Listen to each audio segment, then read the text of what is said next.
Leke numone ole afi abone. Kenken here ba wo me ba nye na to 60 years. Oh, be no nupa. Ehi efa. Me no smona fi papa la no tri ba nyon. Fami to na mole. Usmona mole. Fine. Lokai amole na prosecute le o tri ba nyon. Fine. Oh ye no ko wie mo. Me kya ke mi to wa mo when ko ni nyemi na justice cause papa le na e ko le mo kun na kan shi ni gbe ye she mo na ke wo gbe kan bi ami ewo amenye ameba out na ameba wie she mi kya ke shi e chon nyemi ne no aba wa ko ni na justice ko ni ke fe mo ko na kan ye ko ni mo ho nye e ba wie come out na e ba wie. Okay, so once again, I want to welcome you guys to my channel.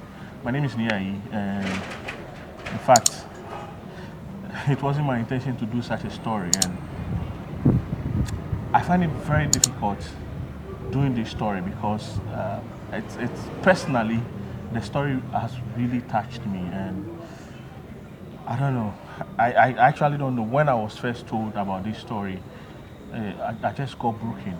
You know, it saddens my heart that we still have such things happening in our community and there's no one to fight for these victims.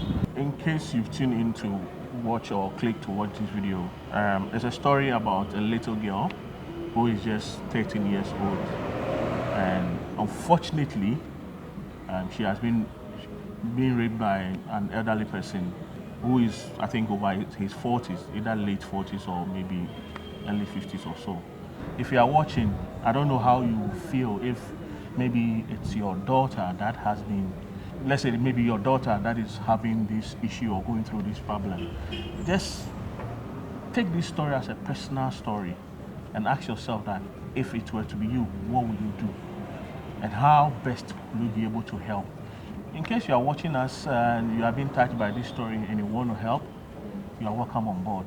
And just send me a DM or email me, and then we'll hear from you all the help that you have for this little kid. But let's not waste much time. I have someone here who's going to walk me through, who's going to narrate the story and tell me whatever and everything that is going on. Ofane, OBFA. Ofane mbi ojugba. Take me out. Ofane yo adomo ojugba. I'm really troubled by the issue, but first of all, kindly introduce yourself, then we continue with. Oh, fine. I me Esther Sibi Ada, and victim was last born, was kid sister. Okay, so the kid is their last born. Okay, all right. I find one fateful Wednesday in Germany. I had a call from my little sister, telling me that Joy, if you know kuna ya yile na ka ba to ale na ya to ale ne agbele sebi we vagina na ya kwe anaka she's not a virgin. So I asked and money ya yile ya to ale kaka to phone ask her why is she not a virgin, and she started confessing there is a certain man in our area called Apia. Some people call him DG. Sent her and she went after that and a bar eke ebe chuim e abote eke ni enhale ne gbalale ke bote e chuim light bejeme. Okay. E we ke ne eke laka mi ne fio eke ne fakakla ke me na ke le ni bolo e ba stable with the knife e wala we nye bolo all of a sudden ne gada tako ne ke wo da no ne ba fie nike fee. Afi, how old is she? Over 14 years. 14 years. Yeah, school near class 6. Yeah, class 6. This ani eba ani enye egbele na kemoko alo. Over na benini incident eba enye kemoko because more man threat na ke ele na ewie e ba domodun mi ni e ke choba atwa le keke ejofue. Man na kan fio ya akutwe me wa hin ohia ne ojuwe e ba adomo obata house be Philipo na kaji no ko ne fio ye akutwe me ne ke owie hu alo ya rape me ka ba wie be we ku me ekele be ejofue or within 1 year 2 years e be na baba story efe basa ewo ni enyemi no na enya e come out na anani awia enyemi enyo molekete police station ne or jeme police station ne I forget I make a guy aka ma keshi money rape beke yake police fe akeshi nyeme hie ni mo lekete ameyile ni police fe won forget about beke defilement na me bon assault bon yeli police yo huni yo jeme ekemina misunderstanding ne bo ejemi be ne ba jemi eke small ne ba na me police station ne wo amenya ame yesani ojugben ha hotel ni wa report ye school ni gbeken ya na a teacher ha wo mukoni ame file case agbene ke ameken ya court ni 26th. Okay, well be na ya court ameka ba ya court 26th of this month ni Monday ni ba ne. Okay. Like police no ni na ekabona misunderstanding you alone ni ofa ne yo tafra che jemi gama jemo ojugba ofa tafra che ke inye so mi inye toto mi ni ife ko le no ko ake money lesa ni eko e ha na detain le ni efe ko noko woni ntewe ma ke sha money ke gbeke na awie eleklete hospital ni doctor confirm ake le gbeke he egbele ewo mi ni wono ha na detain no le eke mi ni wo mi ni ma chun le nu chun money e ba chun lo si min pele ke ma npe ko bo shi nyemi nu efe eyi ko le egbe yina molekeba ni ejemi ayaka police officer say ko me hu do mo jeme I remember akashi aka atwa mo ko me area officer ajo or etajeme she amegwie noko one brother no pa do mo shine ke me akashi nshinle nka jele ko nka wie noko ni my police station Cantonment police station fine mi ta ma bia ke mi no ne pa le happy labadi jeme nye ya labadi fine no what labadi police station na meke meke sanene akeba cantonment ni hospital ke cantonment police station e cha o kamba police hospital e wo nyenye kelete police hospital fine wo ka gbeke te police hospital ni doctor unikwele hana anu chichi akechile gbeke eshishi egbele we ni bi fe na access fe ye docket o fane ni je na di kenklen gbe na fi ono o fane dabi ewo te ba le te ni enye o escape o fane ni eweku me ke efe nokuwe ke awe amenu here ka me kele be dofue ya kuchuwe mi we ba ho mi an bi na ba sane ye efite wokwe nye mi yo ale no inoko la can happen to le te egbe na ha ten mi one bi an egbe ke egbe na akuchu emi segbeye enye njeme all of a sudden ke wa no kwale le gbe ke enye ye ni ko bile ni ebe uss ena beni etumo ebe ehino she's not on herself gbeye mole ni she can't even walk alone akeshi ni sane ba out ke papa le no ni papa le ke e ba fe ewo gbeke una kan gbeye na ke ba domodu mi ke twale ewo gbeke still ye ichomi wole una kan no ku na kan gbeye shemo eye gbeke mi ke kakla na ke ba twale ke chiwe na ke ba twale ni ale no ya kuchu mi ani mekume na gbeke nye bile nokoko aketumo ekule mekwe wegbe alo keme na le ake ehini efekuma echo pa ni wa ko ofa na shia mi ni papa le yo ewekume ni yo jeme ka me na gbeke ni ameke ame nyafion le ka me wiwe moji ne sa wopo enyeme poke weku efe ka na wo ameke wo febe ke ni bi shimoko moko efo ameda tenye handle like issue na ten because akeni ya kuchu emi lololo ni enye egbele na na iwe ne meke back e ba fit mo eton e ke mo ni ababon le like egbe ko me ke ni bi chemo fane wo won ha na eshi akuchu emi e baje ekonklo ye nyemi yo ekomi nwu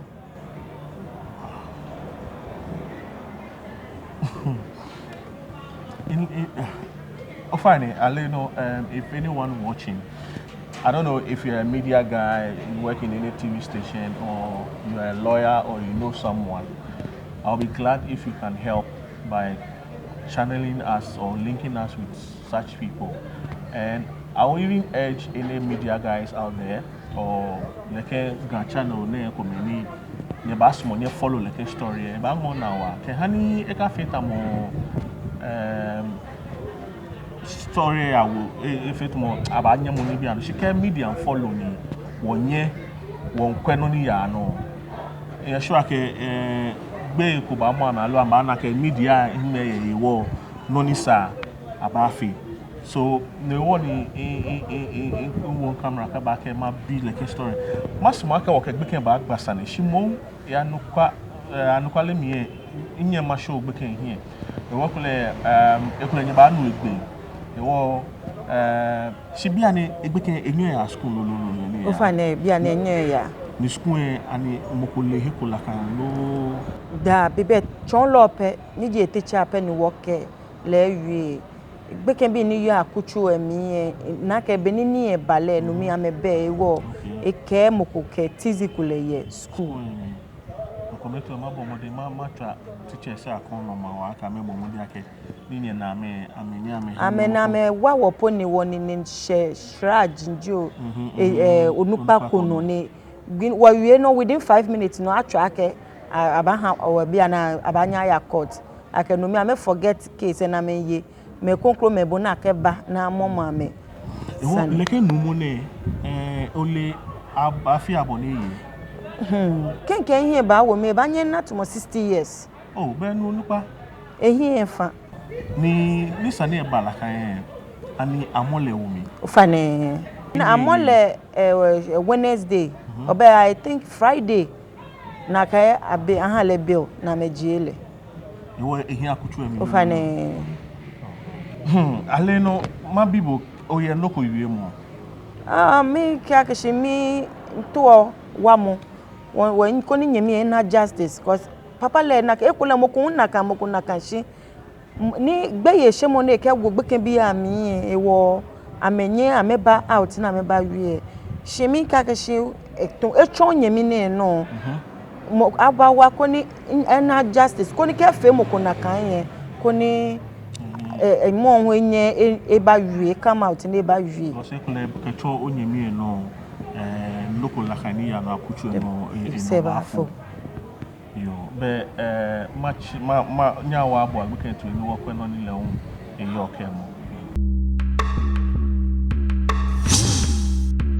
okay be abladia bi tamobeni ncho yen ni wie gbekeni edako minor ni so here ke will expose her face to the world for people to see her face but kehani nyebanu keje na akaya kwali story ni wo alo wo bio mi sane eje no ku fake alo no ko ni ajegbe atahe ko na plan na atawa wo mko emu shimon e ba hia ke nyebanu gbeke na wie mo ko ni nyen na story of the back eje no ko papa e wo enye macho ehie e wo fa na nyeke e shaki am ni liake nyebanu ni shishi be nye radon na ula to yo ten Fine, Yoruba. Oh, no fine, okay. Fine. I'm even. I think justice needs to be prevailed in this issue. As any, because in Ake, I don't know. I'm really short of words. I don't even know what to say, and I don't even know what to ask her, because. Ke obla unique tabi eje beke kra eni na 13 years 14 years e wo mini onupa leke oba atashi no ba dwen ani obe na bi alo obe bi ni kela kan po tafla che ko chon leke gbejigbe ya ene oba na eje me kra afi baba beke Sani na agba wo eji anukwale Fine. Kefe iwe mo wa Fine. okay obanyo ogba wono ni te no Fine, men Kenya ni men share. Okay. Ne chemi, ne chunya Kenya he shitomu men. Shitomu. Okay. Woni inteni ba. E be light. Kenya kan ke ba yin say woni ne gbalami. Ke gbalabo. No do magbo na lo oba do machine na. Min Kenya ya inside there ne gbalami. Woni e be light woni inteni ne ngashina. Ne koka kla ne ke man Kenya ke inkabolo. They push me careful. You only a bell like a tiffet on a year clan. If I a roof, a blow. Nah, well, light feel ni trauma me. Okay. They push me careful. Satchel. They a boata copy kitchen. Came like a can live in bolo. By true cacla. Came. Takwa kachina bo. Ekachuna wa. Onye mabolo. Only if you like I mini cable. Fa Shimbo allo mini ba. Haninte. If you boy train me allo ni mini if em no jofonite. Okay. Ewo like am no mini no ojipo e.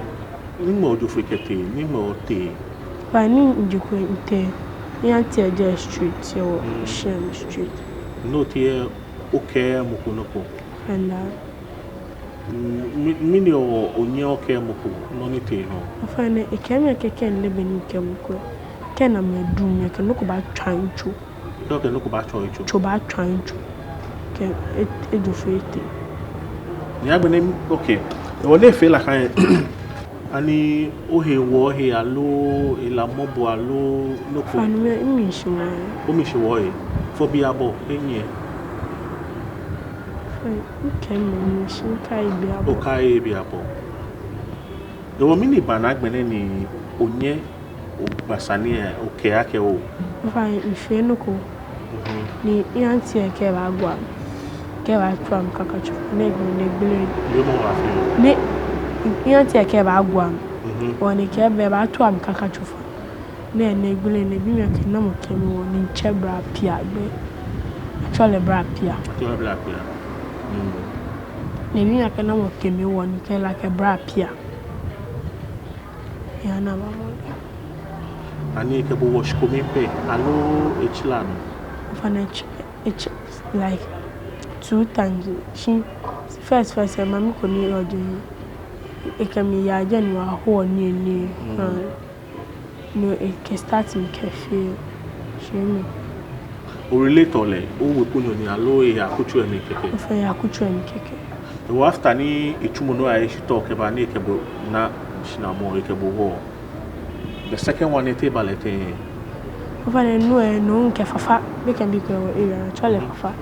Kama hwe ni kiba ke cafe nya imbani mbakwa. Wo no ni ite. No ni like more no no can no ko chi na bo e ka cloud can live in bolo club achu ni ani ne evem ne ta ne no e kem no can na me dum no e kem aka ka chuba achu ka club achu O mi no second time ni chebo e be mo bo ni ojofu ya lo no ko fa mi gani ke de ya ken na me ken ni ba atwa e wa akabuti hospital fine na kwe I don't know what to say because honey feel more like I'm seeing myself in the story and honey feel basa e balela kani okay o auntie ani pe mobo alo akutu emi me gbo na keni bi alo me che gbo bo gbe che mo keni bi na fa gbe mo akutu emi ke ya o jin ke me ko me yense ni le ka me ko boy say ni o jin kan ke me nyani apia man ke lawo me na apia man ke lawo oni ke onunu ko la kan no obon ni bi ko me le ke nu te o feel it like take born and hat Frank, am I in the we hand of basa no pocket fan J boy trans. No, auntie a train me or no jepo. She be an anaka she akuchu me and the ofe okay feel. Fine.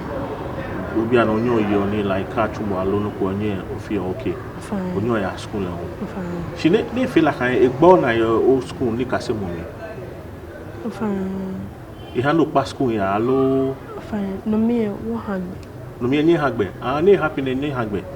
I will take some time before ni okay school. Oh, you know, you mo country no so money. Oh, we can honey. Aleno kemo mo to the one mo ko alo no ko. So me no so na fi papa la no tri ba nyon. I'm to na mole. You mo wa. I'm to na mole. Usmo na mole. Fine. No kai amole na prosecute le o tri ba nyon o mi. Fine. Aleno ile ba amabie ne o ye nga wo ko ke ha o sasoi.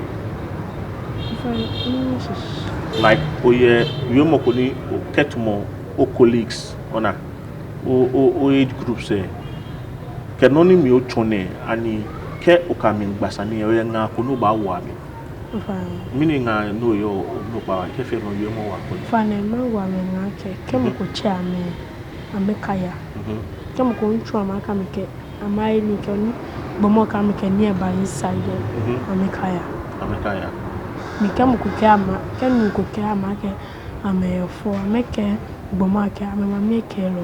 Ima make Minos money was so chon. Tomala. Okay? Toma mafi mala. Watch on musician. Osmonocho musician was it? Minos monocho musician. Musician.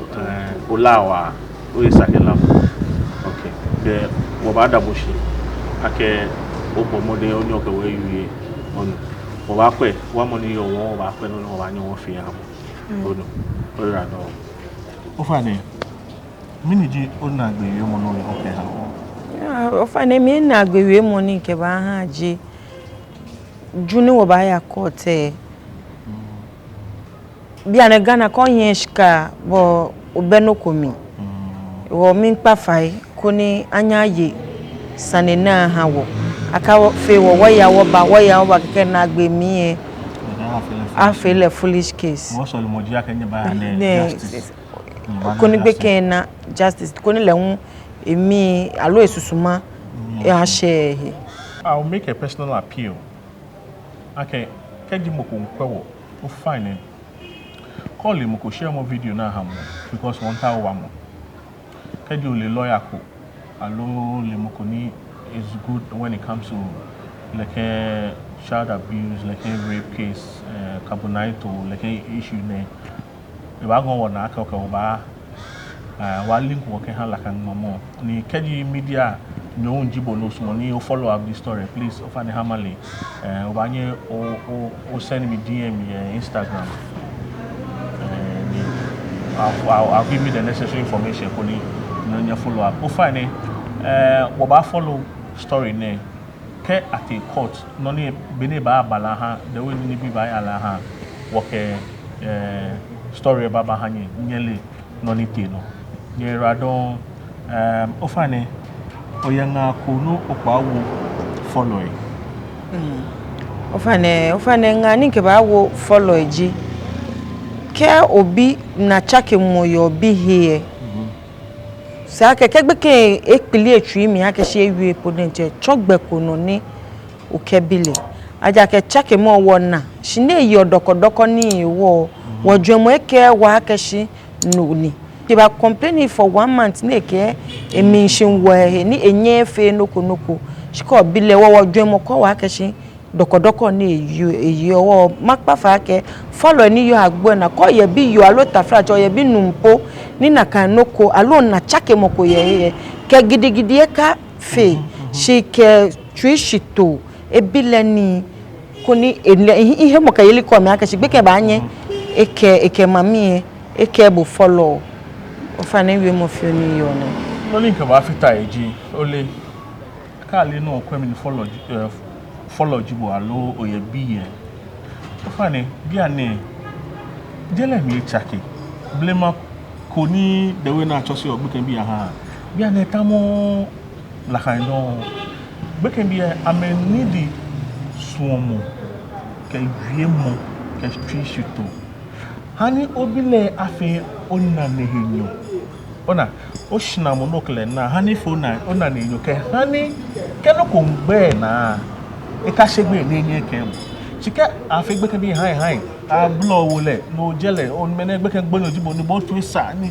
o ke wiemo papa e chon gbe kin o ke gbe ewuse mo wo emi ni ke loko poni na le ni e ba chie benke boy enye ke bo because ele akeke ba ke boy ido ba yi la lo o wiemo keke pono ba yi epo e gbe emi ona chiko hani gbe ken fe o na anyu no kele yuo no ko la ke wo ke no ko gbo na hama amale mama fino fiana habo beke ba na hemo ke yeli ko ye bu papa alo bu mami en no mi pa fa follow nye na atwi ha bia na beke bi ne wa eba odo beke bi e ko me atwe ametu esa shimu wiemo papa adun wo beke bi am adun wo beke ne da bible len check away bi o fa na ke fe nye na atwi ha beke bi e ni ametwo nyanyanyo ko ni no fiano enye egbele na ni kebu because like kebu e o le bi no ba handle ale je no ba yi wo pa le fa follow nye kwa agbe kin bi oduba o ko ba wa bi e